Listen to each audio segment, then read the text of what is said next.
Alô, alô. Teste é português aqui. Francês. Bonjour, madame. Anna. Oui. Oui, oui, oui. Très bien, très bien. Merci beaucoup. English? Ah. Spanish? Espanhol. Ok, prueba. And English. 1, 2, 3, it's okay.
e Tecnologia, Sr. Presidente da Câmara Municipal da Horta, Sr. Presidente da Fundação Internacional IPNLF, ilustres convidados, Sr. Diretor Regional das Pescas da Madeira, Srs. Deputados, representantes das autoridades, Sr. Representante da Federação das Pescas dos Açores, Srs. Representantes dos pescadores, dos armadores, investigadores, ONGs, muito bom dia, bem-vindos aos Açores, bem-vindos à primeira Conferência Mundial da Pesca e de Atum com Salto e Vara. A ideia de organizar este evento surgiu de contactos entre o Governo Regional dos Açores, a Fundação Internacional IPNLF e o Programa para a Observação das Pescas dos Açores. O objetivo era valorizar e discriminar positivamente a pesca de salto e vara nas suas dimensões ambiental, social e económica.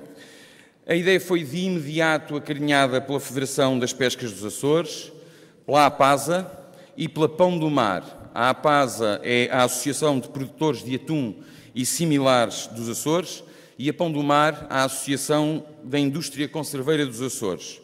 Tanto a APASA como a Pão do Mar são associadas da Fundação Internacional IPNLF.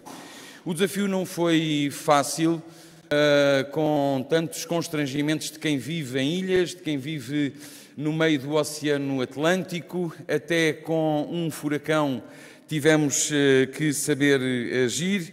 Ainda assim foram 15 países que aderiram a esta causa, a esta iniciativa, e contribuíram para que aqui hoje estivéssemos. Muito obrigado pela vossa presença, muito obrigado pela vossa colaboração.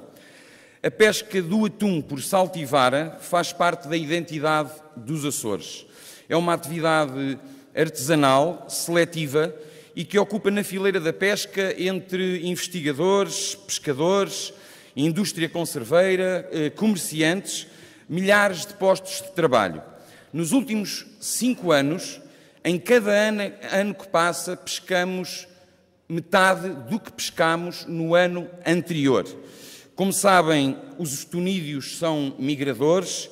Antes de chegar aos Açores, no seu percurso, existem sistemas de pesca altamente intensivos que capturam quase tanto, permitam-me o exagero, capturam num lance quase tanto quanto os Açores capturam num ano. É importante estarmos atentos, estarmos de alerta, temos a responsabilidade de agir.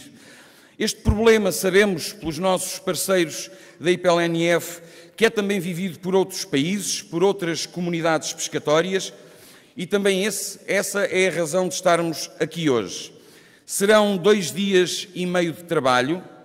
Procuramos um modelo dinâmico, dar voz ao maior número de projetos, de realidades, de experiências. Apelo, por isso, à capacidade de síntese dos oradores, apelo também ao profissionalismo dos moderadores, apelo aos senhores tradutores e à vossa paciência.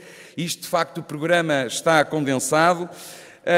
No segundo dia, faremos a leitura da Declaração Açores a favor das pescarias do atum por salto e vara. Informo a todos que esta declaração está disponível em 4 línguas, disposta aqui pelas salas.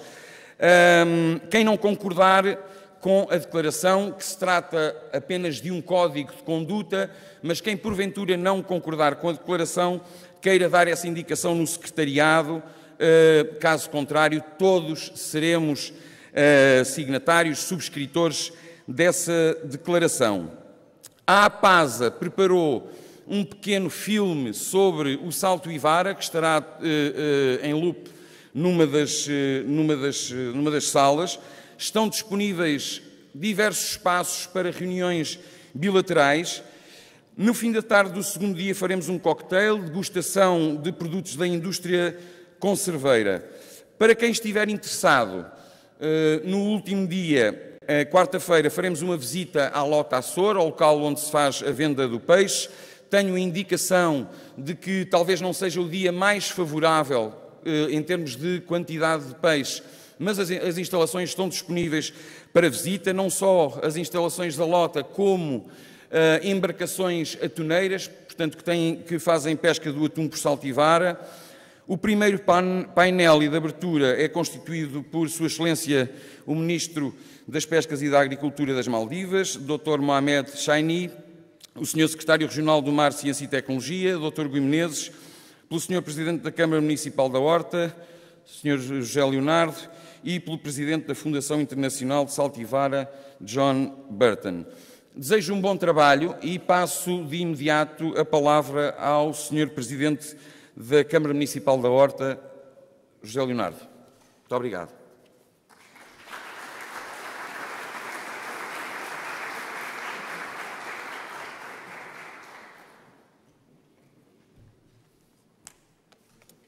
Bom dia a todas e a todos. Senhor Secretário Regional do Mar, Ciência e Tecnologia, Senhor Ministro das Pescas e da Agricultura da República das Maldivas, Senhor Presidente da Fundação Internacional Salto e Vara, Senhor Diretor Regional das Pescas, Senhor Deputado da Assembleia da República, Senhor Presidente da Assembleia Municipal, Senhores Deputados Regionais, demais autoridades civis e militares presentes, armadores, representantes das associações ligadas à pesca, ou também aos conferencistas e participantes deste encontro, órgãos de comunicação social, minhas senhoras e meus senhores.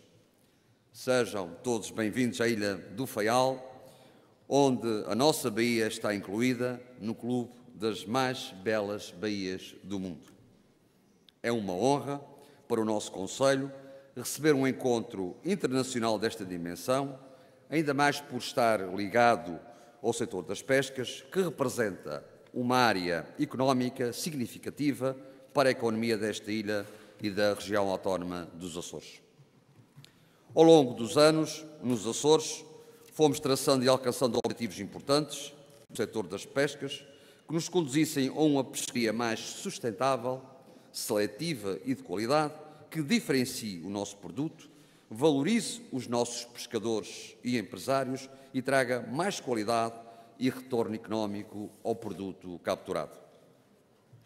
Hoje, nos Açores, fruto também das políticas levadas a efeito pelo Governo Regional dos Açores, dos contributos da Universidade dos Açores através do Polo Universitário da Horta, das parcerias com as várias associações e pescadores, temos uma pesca não massificada que protege os ecossistemas e que procura a qualidade em detrimento da quantidade.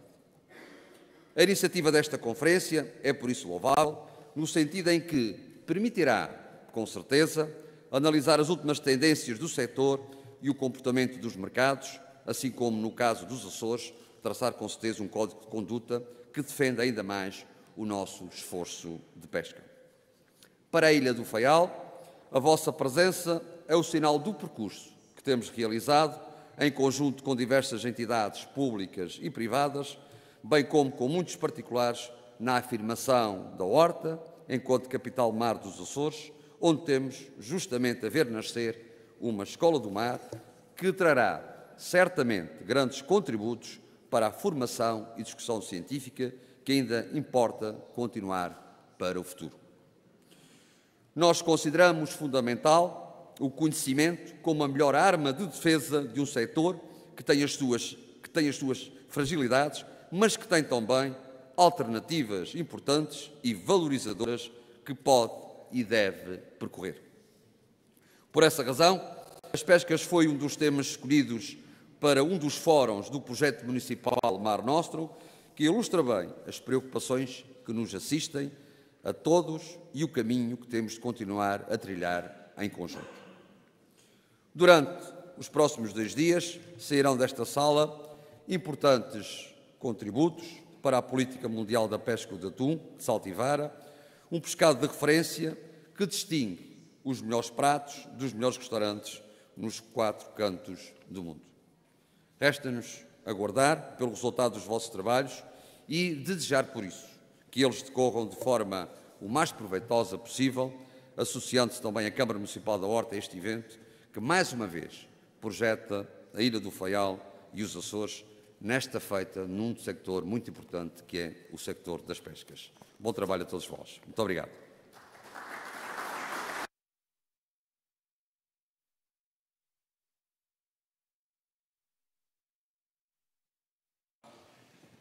Dava agora a palavra ao Sr. Presidente da Fundação Internacional, John Burton. Good morning, everybody. Honourable Minister, Mayor of Horta, Regional Secretary and Director, government officials, distinguished guests, ladies and gentlemen. It's a great pleasure to be here with you today in the beautiful Faial Island on behalf of the Poland Line Foundation to participate in the world's first international one-by-one tuna fisheries conference.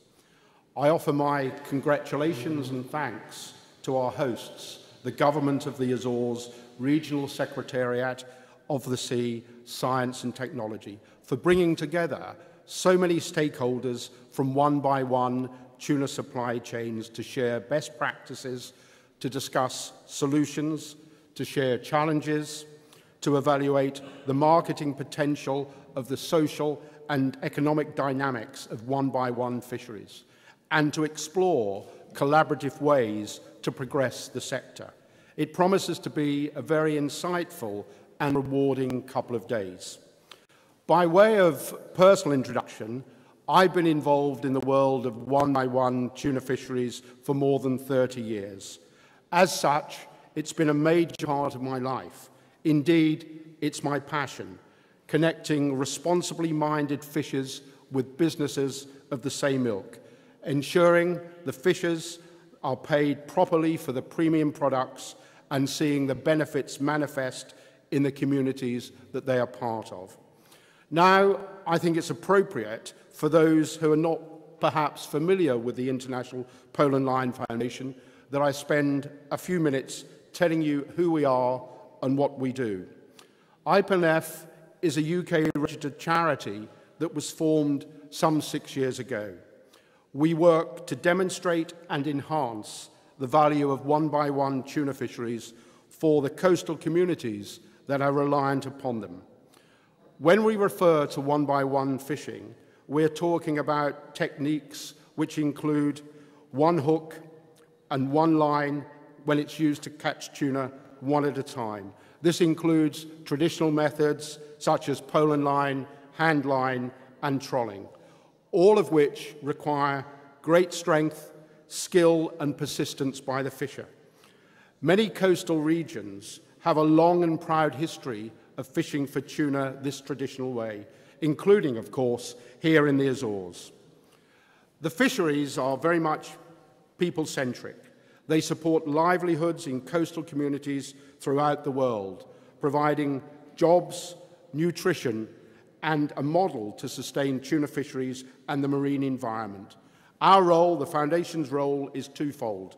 We evidence and promote the environmental and social benefits derived from one-by-one fisheries around the world, and we help and develop and support these fisheries to improve their longer-term viability and sustainability.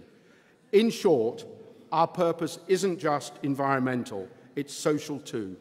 We strive to help improve the lives of the world's hard-working one-by-one tuna fishers, who often find it very difficult to compete in an industry dominated by large-scale industrial fishing.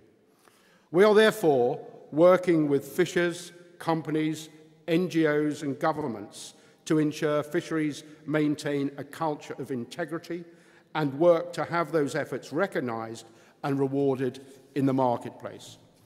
We are supported by a network of member organisations, passionate stakeholders from all around the world, ranging from restaurant chains to retailers to processors to distributors and fisheries associations, who, like us, want to ensure a sustainable source of tuna that supports livelihoods and well-beings.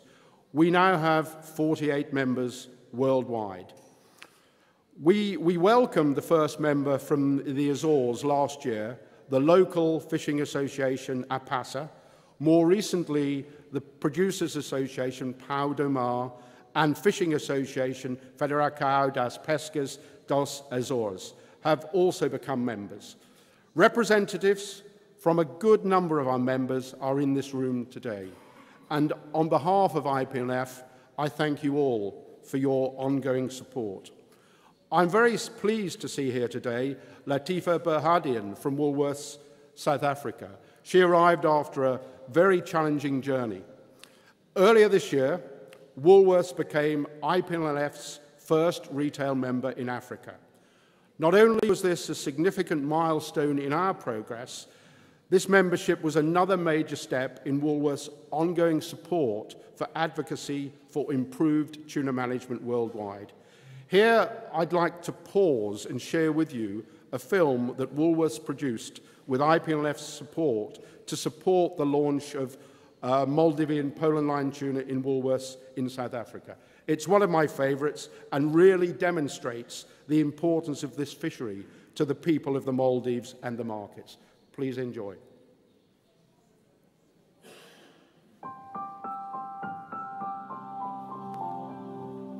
Woolworths has been on this Fishing for the Future journey for the last 8 years, ensuring we source seafood and fish responsibly.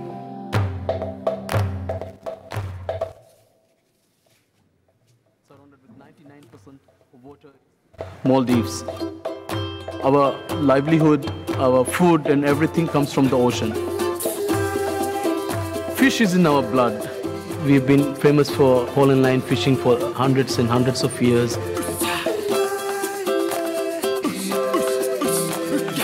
The biggest challenge in terms of finding tuna that is certified by the Marine Stewardship Council was that only 16% of the global catches is certified by the Marine Stewardship Council.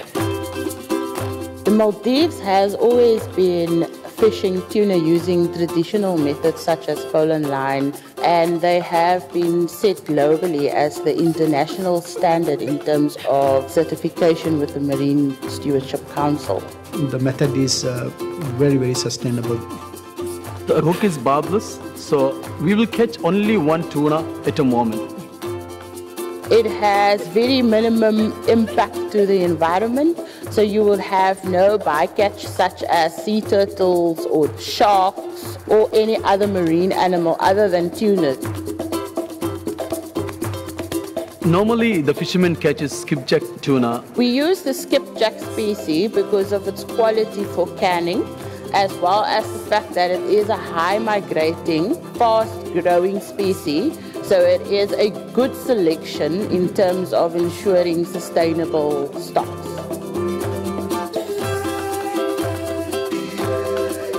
So the Poland line catch method has a lot of benefits from a socio-economical point of view. It does create a lot of jobs for the fishing communities.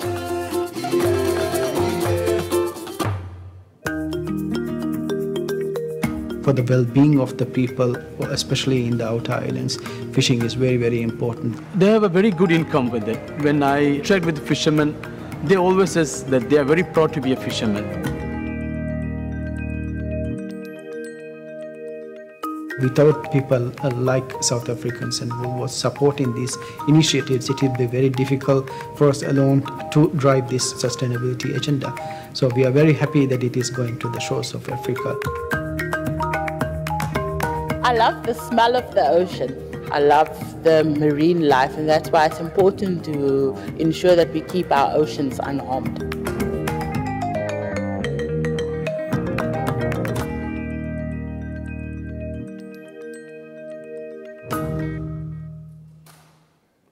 So, seeing is believing.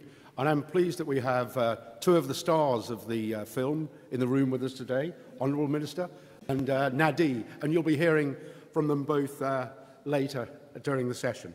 And I'm really pleased and would like to acknowledge the presence of Dr. Mohammed Shaini, the Minister of Fisheries and Agriculture from the Maldives. Thank you for joining us, Minister. It's greatly appreciated.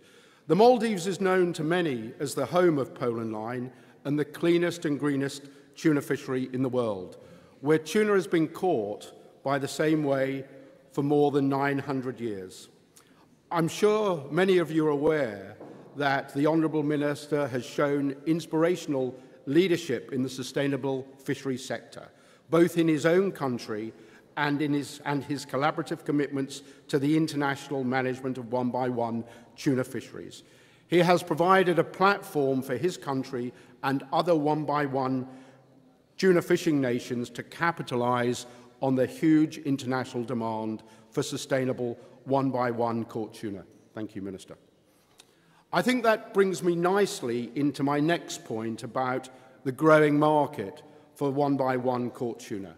Without question, the international market is on board with the fisheries that we support. I've been witness to many changes in the industry over the past 3 decades. I've seen growth in market appetite for one-by-one caught tuna products all over the world. Industry insight suggests that global demand for one-by-one caught tuna will continue to increase, and this will be mainly driven by leading sustainably minded nations and markets. So that's the demand. What then of supply? Well, broadly speaking, one-by-one tuna fisheries should supply more than they currently do. So there is a very pressing need to find ways to increase the overall supply whilst not contributing to overfishing. Together with our members, IPLNF recognises the need to develop fishery-specific solutions. And so with our members, we're involved in a number of projects around the world. We've made a big difference already, but we've got so much more work to do. We see collaboration as a key way to progress the one-by-one fisheries sector and to resolve some of the challenges we face. Bringing together people to share experiences, to learn from one another and work collectively on solutions to common problems. This conference is a perfect case in point of the kind of impact we can have when we work together. We're all here together with the intent to facilitate discussions and harbour cross-sector, multinational collaboration between fisheries and stakeholders. I'm confident that the discussions that you will be part of over the next 2 days will help identify the most pressing issues in one-by-one fishery, where we can collectively have the most meaningful engagement and maximum impact. I'm also sure that you will identify some practical paths forward together. So, to close, I'm certain that I don't need to remind the people here how important and popular tuna is as a fish and a healthy source of affordable protein. But I will underline that with the commitment and engagement of this room, we have an excellent opportunity to provide further support and development of one-by-one fisheries. I also hope that many other stakeholders follow our host's lead in taking the bull by the horns in progressing the one-by-one fisheries agenda by giving these fisheries the tools to capitalise on the huge international demand for sustainable one-by-one tuna, whilst importantly safeguarding the future of many coastal communities for many generations to come. Thank you very much.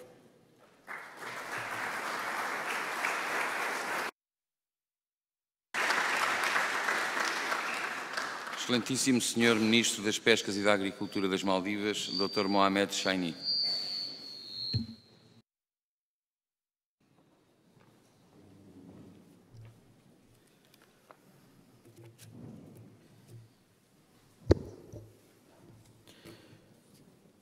The Honourable Mayor of Horta, my counterpart, Secretary of Fisheries, Director of Fisheries, Chairman of International Pole and Line Foundation, Excellencies, colleagues, my fellow one-by-one fishery advocates, ladies and gentlemen. It gives me great pleasure today to speak in front of you all on a topic extremely dear to my heart. As a strong believer and promoter of one-by-one fishing in the Maldives and also globally, I thank the President, the Secretary, and organizers for inviting me here today to give this keynote speech. In fact, the very first one-by-one tuna fishery conference that is happening here in Fayal. Let me also thank the authorities and the organizers of the conference for taking the initiative to host such a conference to promote and demonstrate the environmental, social, and economical benefits of engaging in one-by-one fishing to harvest tuna. Looking at the status of tuna stocks globally, I would say this is long overdue. Distinguished ladies and gentlemen, let me begin by briefly remembering the concept of one-by-one fishing. Not that we don't know about this, but just to remember that one-by-one fishing, which is self-explanatory in nature, refers to the act of harvesting fish one after another, as opposed to, which is the important part now, as opposed to other fisheries like the purseaners that catch the fish in a scoop at once. That also includes juveniles and mature fish, but also a lot of bycatch. As you all very well know, one-by-one fishing has been practiced globally for centuries, and there are several forms of such fishing methods. Handline fishing is possibly the most common form of such fishing methods, followed by trolling and pole and line. Back home, we often assert with great pride that the Maldives is home for one-by-one fisheries. More specifically, we also claim that Maldives is the home of pole and line fishing, and that we are the pioneers of pole and line fishing in the world. Historical evidence points out to the fact that the one-by-one fishing, specifically the pole and line fishing, has been practiced in the Maldives even before 1153 AD, possibly the oldest documented evidence of pole and line fishing, thus substantiating my claim. Ladies and gentlemen, to say that Maldives was built on the backbone of pole and line fishing would be an understatement. It is much more than that. Fishing was the main economic activity practiced in the Maldives for centuries prior to the boom of tourism in the late 90s. For the calendar year of 2015, more than 59,000 tons of skipjack tuna was caught in Maldives waters one by one and in pole and line. Over 53,000 tons of yellowfin tuna and big-eye tuna was also caught in the Maldives in 2015. Most of them by hand line, the rest long line. It is indeed with great pride that I also mentioned that all of these catch that I just referred to were caught by 100% Maldivian fishing vessels, with a majority of fish being caught inside a 100 nautical mile zone specialized for only one-by-one fishing. It is no secret that there are some forms of fishing that are more economically profitable in comparison to one-by-one fishing methods. However, we in the Maldives have maintained a strict policy on banning all forms of commercial net fishing to ensure that our one-by-one fishing methods are preserved and sustained.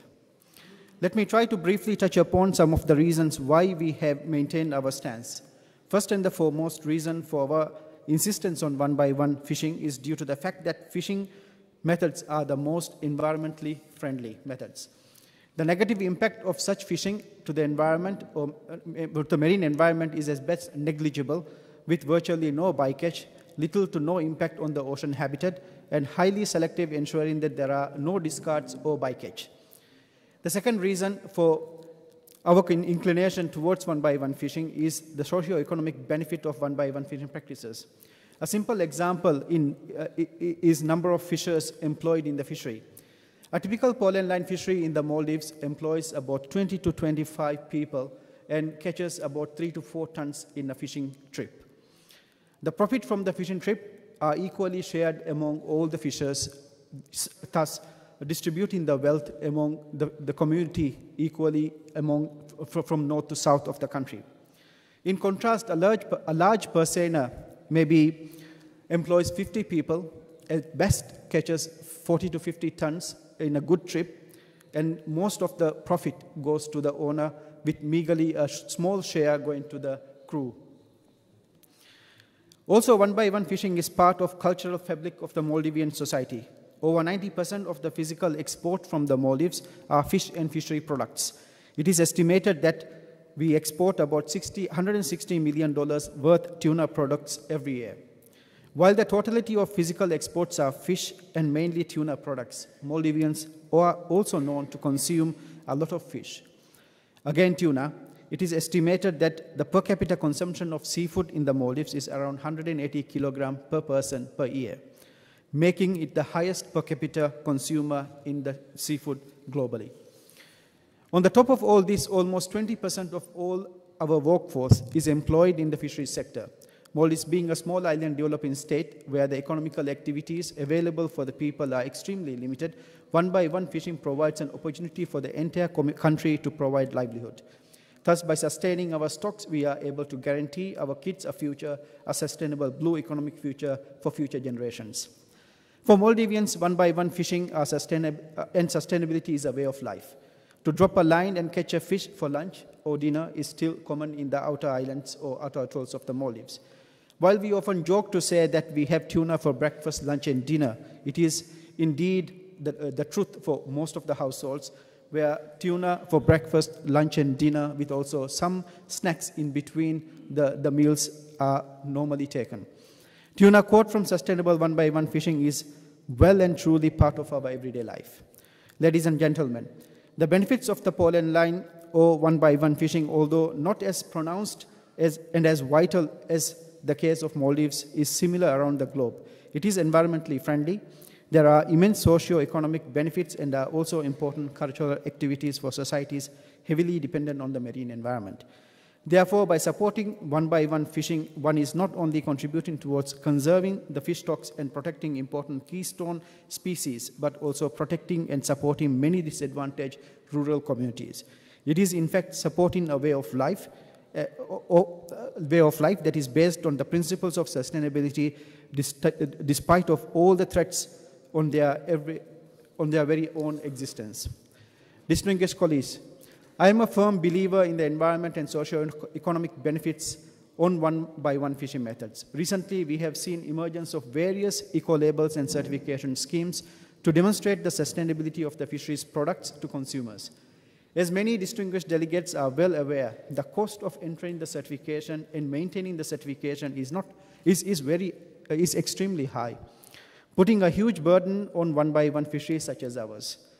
Despite of this, several one-by-one fisheries have entered certification and maintained the certification to prove to the high-end consumers that our products are indeed sustainable and a notch above the rest. Yet recently, I have noticed a change in the approach of some notable eco-labels. It seems to me that there is a new drive towards supporting unsustainable fishing methods by certifying certain components of such methods as certified fisheries. This greenwashing of unsustainable fishing method is a grave concern to me. It is for this reason I believe that conferences such as this to promote one-by-one fisheries is crucial for the existence of cleaner and greener fishing methods that are worryingly fading around the globe. I must at this stance congratulate IPNLF for their role in promoting one-by-one fishing, and also the growing collaboration of the On the Hook program or On the Hook initiative that is following nowadays. I think we should have more of these kind of initiatives to bring one-by-one fishing into the attention of the world. Distinguished guests, today there are few considerable one-by-one fisheries around the globe, and my speech would also not be complete if I not touch upon the other major challenges faced by many of these one-by-one fisheries. One-by-one fisheries that have been considerable in numbers have diminished, unable to cope with the challenges they were faced with. The major challenges on one-by-one fisheries, as well as we all know, comes from unsustainable fishing practices that targets the same stocks elsewhere. The negative impacts of such methods, although difficult to quantify, are undoubtedly massive. Our failure to attract youth to the industry, particularly one-by-one fishing with a little bit more labor-intense, in contrast to other fishing methods, is again a major challenge. Without fresh ideas and energy, it will certainly be difficult to sustain our one-by-one fisheries. Market access is another major challenge. One-by-one fisheries that takes place at largely lower capital investments in comparison to net-based fishing methods are often technically challenged to enter into new markets through inflexible trade barriers in the forms of taxes and documentation. Last but not least, and perhaps the most relevant of all to small island European states, climate change is a major concern. This is certainly the case for the Maldives, as climate change has proven to have a considerable dip in our one-by-one fisheries in the early 2000s. It is my wish that initiatives such as this conference would deliberate and consider ways and means to address such challenges to promote and sustain one-by-one fishing methods. As I have alluded to before, one-by-one fishing does not only sustain and support fish stocks, but also communities, cultures, and small island developing states, which is the reason why I often portray one-by-one fishing methods with good governance structures as the gold standard for fishing. I hope this conference will end up with a clear guidance and firm commitment to promote one-by-one fishing as the gold standard for fisheries. Speaking on behalf of the Maldivian pollen line skipjack tuna and the henline yellowfin tuna fishery, I can only vouch that our commitment to sustainability and good governance. I can only stress on our commitment to improve the fishery and to put in place further measures to ensure to consumers the fishery and to put in place further measures to ensure the consumers that indeed we are the cleanest and the greenest fishery in the world. Maldivian fisheries products from one-by-one fisheries sold at international markets in the near future will be traceable from ocean to the portion. Ensuring to the consumers that our fisheries products are caught legally from sustainable fishing methods. Our ambitions are high and wide-ranging. Soon we hope that all our tuna fishing fleet will be tracked by a vessel monitoring system and possibly the first coastal state in the region to do so, to further establish our commitment to good governance in fisheries. Excellencies, ladies and gentlemen, in conclusion, I would like to highlight the key messages and objective of my keynote. Tuna stocks are under extremely heavy fishing pressure from unsustainable fishing methods. It is high time that we, the custodians of the one-by-one fisheries around the globe, group together to promote one-by-one fisheries, which would undoubtedly contribute immensely towards sustainable management of fish stocks. However, one-by-one fisheries are also faced with a myriad of challenges and obstacles, from climate change to unsustainable industrial-scale fishing. Yet, despite of all these challenges, I have to note that it is our duty to promote our one-by-one fisheries and get the messages across to consumers and retail giants. It is also our responsibility to ensure that one-by-one fisheries are sustained in the face of large industrial-scale net-based fishing methods, so as to ensure that disadvantaged, remote, rural communities are protected and sustained. For me, sustainability is synonymous to one-by-one fishing. Thus, it is my wish for one-by-one fishing methods to be the one and only standard for sustainability, the gold standard. I thank you very much.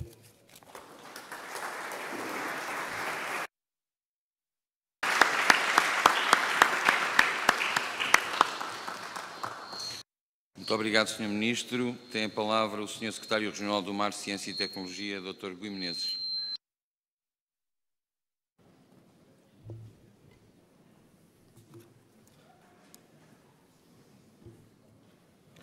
Excelentíssimo Sr. Ministro das Pescas e da Agricultura das Maldivas, Sr. Presidente da Câmara Municipal da Horta, Sr. Presidente da Assembleia Municipal, Srs. Diretores Regionais das Pescas e dos Assuntos do Mar, Sr. Diretor Regional das Pescas da Madeira, Srs. Deputado à Assembleia da República, Srs. Deputados Regionais, ilustres convidados e autoridades aqui presentes, Srs. Representantes das Associações da Pesca, Srs. Armadores, Pescadores, Comerciantes, Investigadores e representantes de ONGs, minhas senhoras, meus senhores, caros amigos.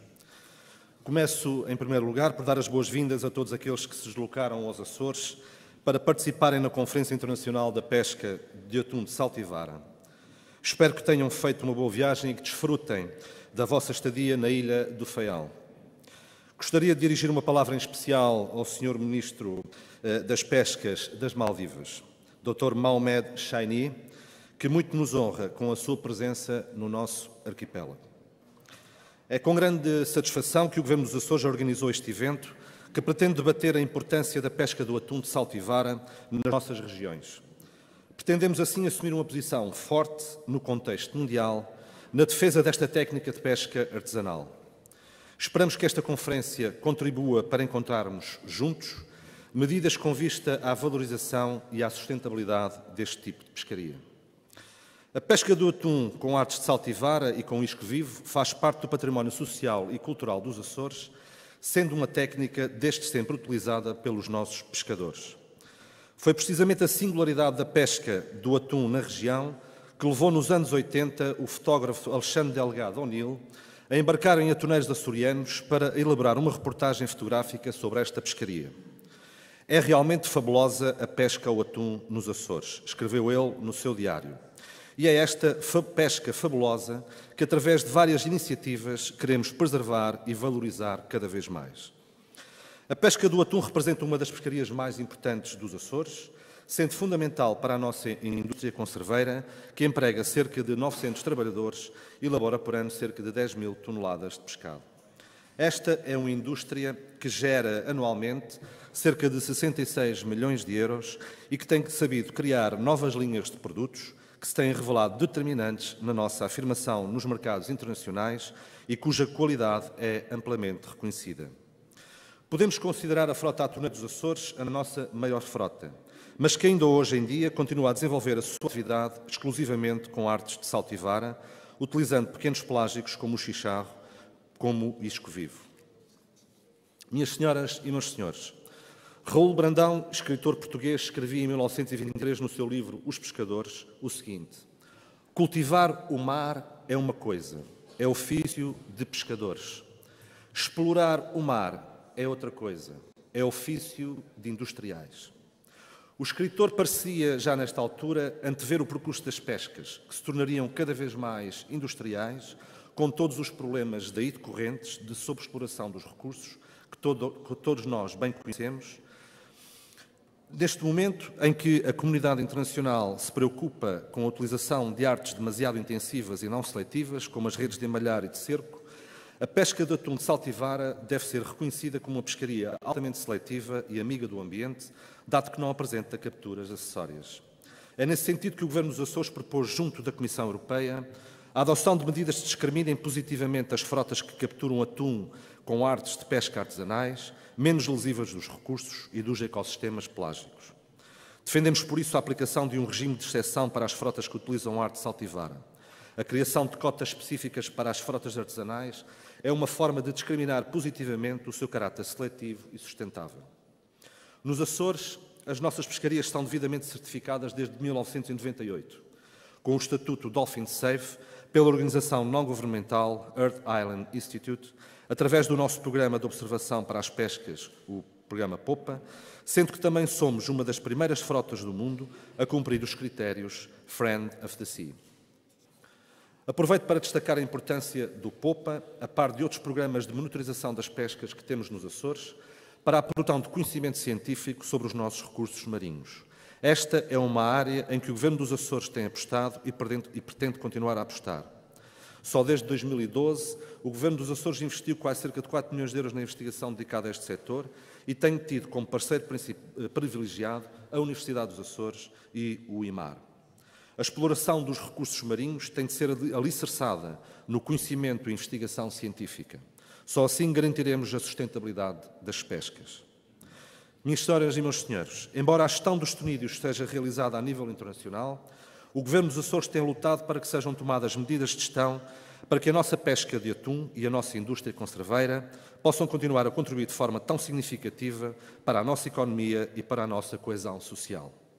Elencámos, por isso, um conjunto de medidas que acreditamos podem contribuir para uma melhor gestão do estoque de atuns em várias regiões.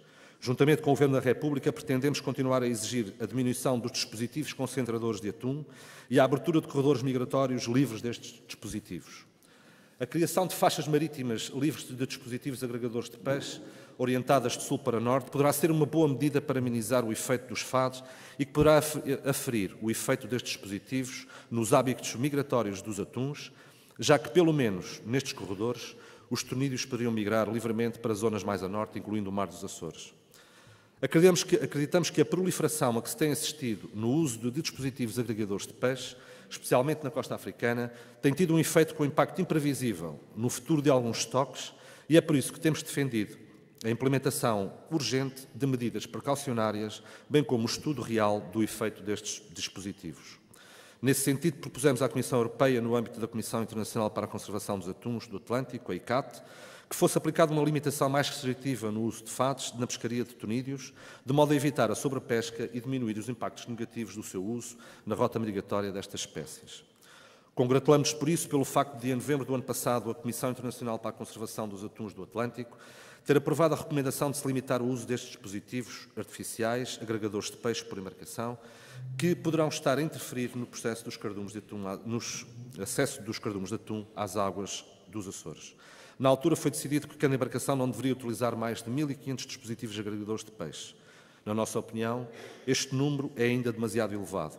No entanto, congratulamos pelo facto da ICAT ter criado um grupo de trabalho para estudar o efeito destes dispositivos, embora saibamos, naturalmente, que deverá levar algum tempo até obtermos algum resultado. Nos últimos anos temos assistido a uma deslocalização massiva de embarcações que pescam atum com arte de cerco dos tunídeos e que acreditamos que também isto está a afetar a abundância de tunídeos nas nossas águas. Pretendendo, depois, também que a Comissão proponha uma restrição no respeito ao número de embarcações licenciadas a operar com arte de cerco destinadas à captura de tunídeos em todo o Atlântico. Refira-se que, no âmbito da Convenção ICAT, estão licenciadas para operar na área cerca de 590 navios cercadores. Acreditamos que a pesca de atum de salto e vara tem um enorme potencial de crescimento em termos comerciais, sobretudo através das novas formas de tratar o pescado, por forma a ser cada vez mais valorizado no momento da venda. À semelhança do que temos vindo a fazer com outras espécies, nos Açores temos procurado pescar menos e vender melhor. A elevada qualidade natural do atum selvagem dos mares açorianos é reconhecida mundialmente. O facto de as artes de salto e vara permitirem capturar peixes mantendo a sua qualidade, ao contrário do atum capturado com redes de cerco, potencia as perspectivas de valorização através de mercados mais nobres, como é o caso dos mercados de venda de peixe fresco. Esperamos também, neste sentido, que o selo de qualidade de marca Açores seja um tributo importante para a promoção do nosso atum em mercados internacionais. E esperamos também que alguns dos nossos atuneiros comecem a adotar novas técnicas de conservação do atum, de modo a valorizarem cada vez mais estas espécies. Permito-me aqui que destaque aqui um exemplo, que é o trabalho de uma empresa açoriana, a Tuna, sediada em São Miguel, que se dedica ao comércio de peixe fresco e ultracongelado e que está a revolucionar, de certa forma, a preparação e a venda de peixe aplicando técnicas japonesas e tecnologias inovadoras com o intuito de valorizar todo o pescado selvagem capturado nos Açores. Este é um dos grandes desafios, promover a competitividade e a sustentabilidade das empresas do setor. Nesse sentido, permitam-me destacar um incentivo por parte do Governo dos Açores a novas soluções para a valorização dos produtos da pesca e para a criação ou requalificação das unidades de processamento de pescado, através de 2 novos regimes de apoio à comercialização e à transformação dos produtos da pesca e da aquacultura, publicadas este ano e cofinanciadas pelo programa FEAMP.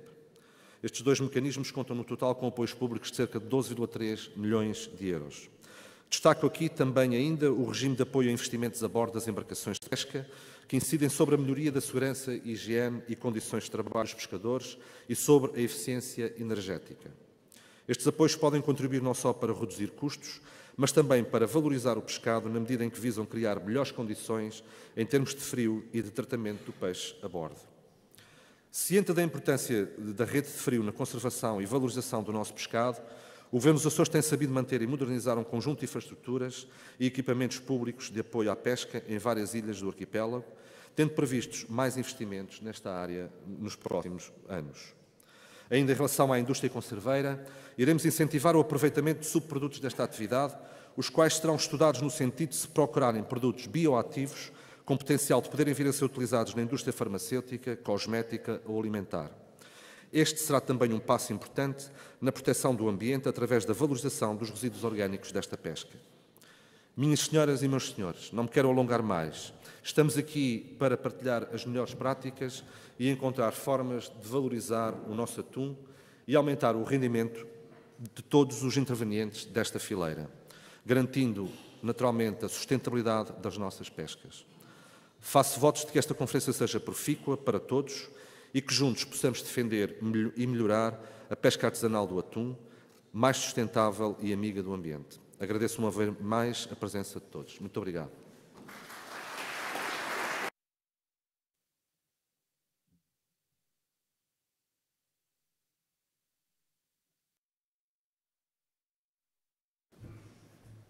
Muito obrigado, Sr. Secretário.